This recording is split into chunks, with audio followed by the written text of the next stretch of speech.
Welcome back to our channel Bengali blogger Moumita. তোমরা সবাই কেমন আছো? আশা করি তোমরা সবাই খুব খুব খুব ভালো আছো। তো ভিডিওটা করব কি করব না ভেবে ভেবে আমি বললাম না করি। রাত হয়েছে তো কি হয়েছে, কারণ সব কিছু সময়ের একটা ব্যাপার আছে আমার। তো যাই হোক, একটা ভিডিও আমি আপলোড করে দিলাম, তোমরা যখন হোক তখন দেখে নেবে। তো আগে আমাকে ভালোবাসা দিতে, জানি এখনও ভালোবাসা দেবে। আগে তো দিনে 3-4টে করে কন্ট্রোভার্সি ভিডিও করতাম, বাট এখন আর করা হয়ে ওঠে না। একটা ভিডিও করতে গিয়ে কীরকম একটা অনীহা চলে এসছে, তারপরেও ভাবলাম না, এবার থেকে যখন আমার যেটা যেটা নিয়ে কন্টেন্ট করতে ইচ্ছা করবে তো সেটা নিয়ে অবশ্যই করব। তো বিষয়টা হচ্ছে, গতকাল একটা ভিডিও ছেড়েছে, দেখলাম। সেটা কি? সেটা হচ্ছে হ্যাপি উইথ ধামন। আসল নামটা নিতে পারছি না, হ্যাপি উইথ ধামন। তো তিনি দেখলাম দর্শকদের উদ্দেশ্যে খুব অ্যাগ্রেসিভ নিয়ে কিছু বক্তব্য দিয়েছেন, আর যেটা কিনা সত্যি খুবই খারাপ। ঠিক আছে? তো এর আগেও উনি বহুবার বহু রকমভাবে ওনার বক্তব্য পেশ করেছে। ঠিক আছে? তো যাই হোক, বহুবার বহু রকম বক্তব্য পেশ করেছে। ওনার মধ্যে এমন একটা ভাব, সেটা হচ্ছে, আরে দর্শক তো আমাকে ভিউ দেবে, আমি যা খুশি তাই করি। ওনার সাথে কমেন্ট বক্স আমারও একবার একটা কি বলেছিলাম, উনি মানে খুব খারাপভাবে আমাকে উত্তর দিয়েছিলেন।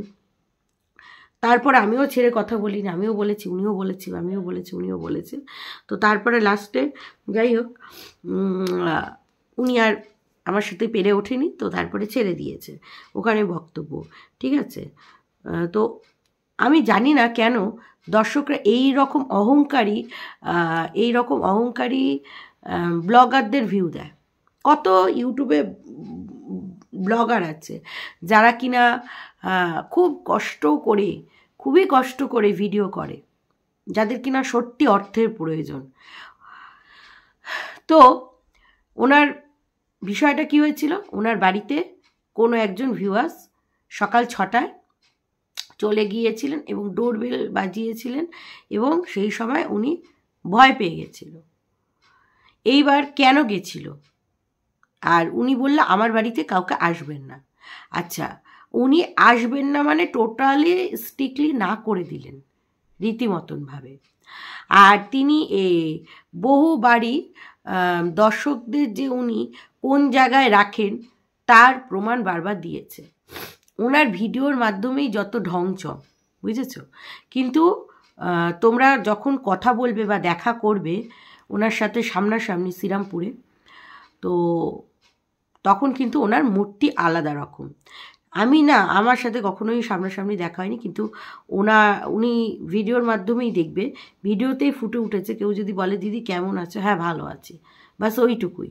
না শোনার ভান করে, না করে, মানে চলে যায় আর কি। ঠিক আছে? তবে যে হ্যাঁ, মানুষের মুডেরও ব্যাপার আছে, কিন্তু যথেষ্ট উনি খারাপ ব্যবহার করে। তো সকালবেলায় 6টার সময় ওনার বাড়িতে কোনো ভিউয়ার্স গিয়ে ডোর বেল বাজালো, কিন্তু কেন বাজালো? ওই সময় সকালবেলা সবারই অনেক সকাল। দেখো, এটা সত্যি কথা, আজকাল 6টার সময় কেউ ঘুম থেকে ওঠে না। ঠিক আছে? তো সেটা অনেকই সকাল। তারপরেও সেই ভিউয়ার্স ওনাকে খুবই কাছের বলে মনে করে।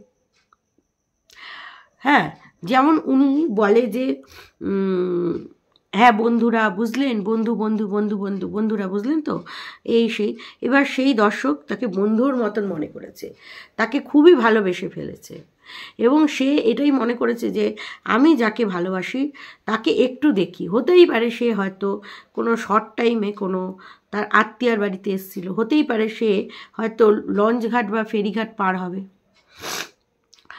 কিংবা এটাও হতে পারে তার হয়তো ট্রেন ধরার কোনো তাড়া আছে, সে একটু দেখবে, একটু চোখের দেখা দেখবে, যাকে ভিডিওর মাধ্যমে দেখে, যাকে ভালোবাসে তাকে দেখবে।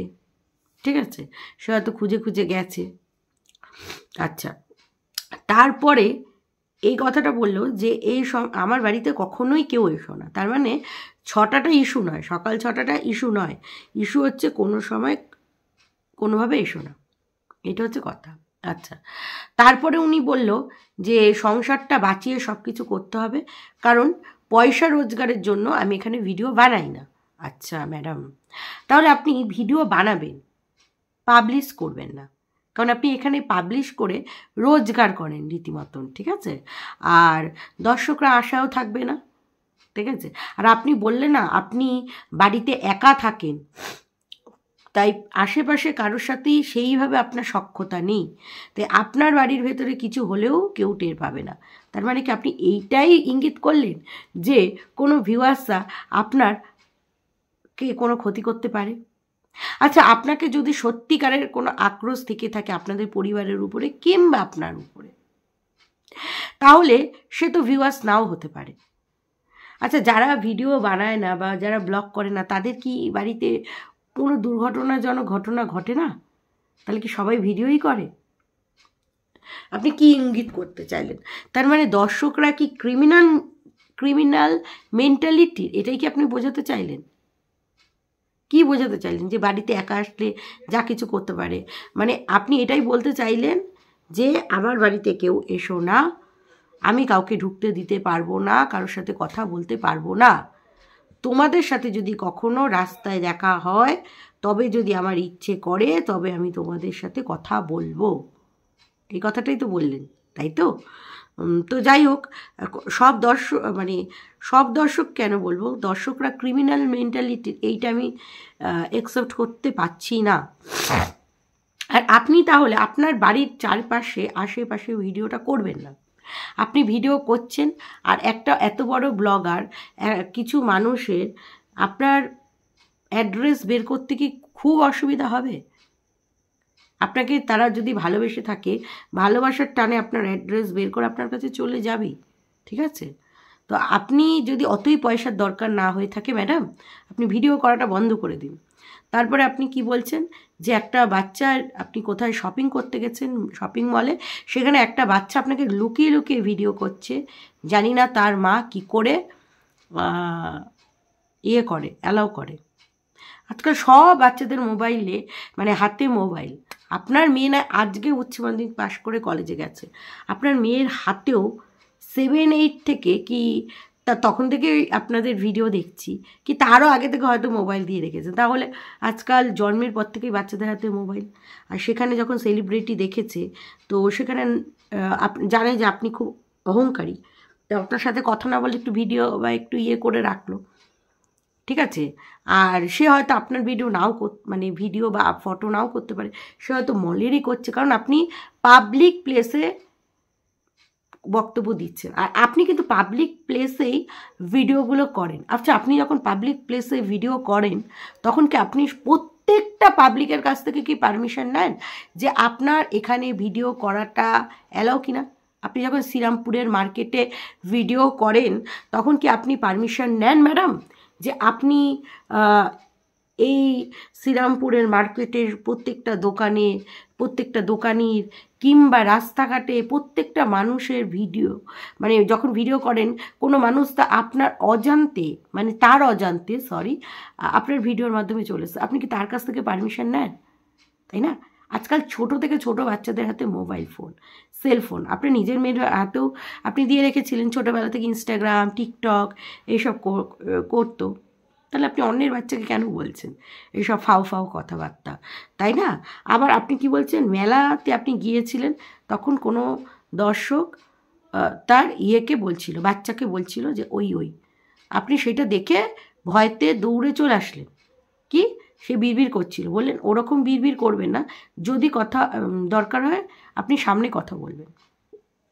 তা সেই ভদ্রমহিলা হয়তো হেজিটেট ফিল করেছে, লজ্জা পেয়েছে, ভেবেছে আপনার সাথে সে কথা বলতে যাবে, আপনি তার সাথে কথা নাও বলতে পারেন, ফলে সে ভয় পেয়েছে বা লজ্জাবোধ কাজ করেছে, বিভিন্ন রকম কিছু হতে পারে, অনেক রকম কিছুই হতে পারে। তাহলে সে সে কথা বলতে হচ্ছিল, কারণ আপনি তো মানুষের সাথে দুর্ব্যবহার করেন, সেটা সে ভিডিওর মাধ্যমে দেখেছে, সে তার ছেলেকে হয়তো বলতেই পারে ওই দেখ আমি যাদের ভিডিও দেখি, তাই না? তা আপনি কেন কথা বললেন? আপনি যখন সেটা বুঝতে পেরেছিলেন, আপনি বলতেন হ্যাঁ কেমন আছো, তোমরা কি আমার ভিডিও দেখো, আচ্ছা ভালো আছো তো? আপনার সাথে কেউ যদি কথাও বলতে যায়, আপনি তার সাথে যথেষ্ট খারাপ ব্যবহার করেন এবং দর্শকদের উদ্দেশ্যে এর আগেও আপনার বিভিন্ন রকম মনোভাব, আপনি বিভিন্ন রকমভাবে গালিগালাজ খান, বিভিন্ন রকমভাবে মিথ্যে কথা বলেন, তারপরেও আপনার ক্যারেক্টারের বদল হয় না। আসলে আপনি খুব ছোট ঘর থেকে উঠে এসছেন, তো পয়সা দেখেছেন, তাই আপনি জানি না কি মনে করেন পয়সা কে কতটা রোজগার করেছে। মানে সবার একটা আইডিয়া আছে ইউটিউবে কত ভিউতে কত টাকা আর্নিং হতে পারে। তো সেই জায়গা থেকে একটা মহিলা হয়ে সে আনুমানিক একটা কিছু অনুমান করতেই পারে, তাই না? এটা তো কোনো খারাপ আমি দেখি না, তাই না? আমি জানি না আপনার কেন খারাপ লাগছে। আপনি সোশ্যাল প্ল্যাটফর্মে এসে ভিডিও আপলোড করছেন, সব কিছু করছেন, তারপরে এত অ্যাগ্রেসিভ মনোভাব, নট মানে দ্যাট, এটা একেবারেই ঠিক নয়। তো এইটুকুই ওনার উদ্দেশ্যে বলার ছিল। আর আপনি যথেষ্ট ভদ্রভাবে ডিসেন্টভাবে দর্শকদের সাথে রিপ্লাই করবেন, কারণ আপনি তো একটা বড় ব্লগার। আর আমি বলি এই সব অহংকারী ব্লগারদের কেন আপনারা ভিউ দেন বলেন তো? একদম এদের চ্যানেল থেকে সরে যান, ভিউ পড়ে যাক, দেখবেন একেবারে মানে গরু চোর হয়ে যাবে আর কি, বুঝতে পেরেছেন? মানে এটা একটা বাক্য, কেউ কিন্তু গরু চুরি করে না, এইটা নিয়ে আবার বলতে বসে যাবে। তো চলো দর্শক বন্ধুরা, এই ভিডিওটা এখানেই শেষ করছি। তোমার সবাই ভালো থেকো, সুস্থ থেকো, লাভ ইউ অল, টাটা।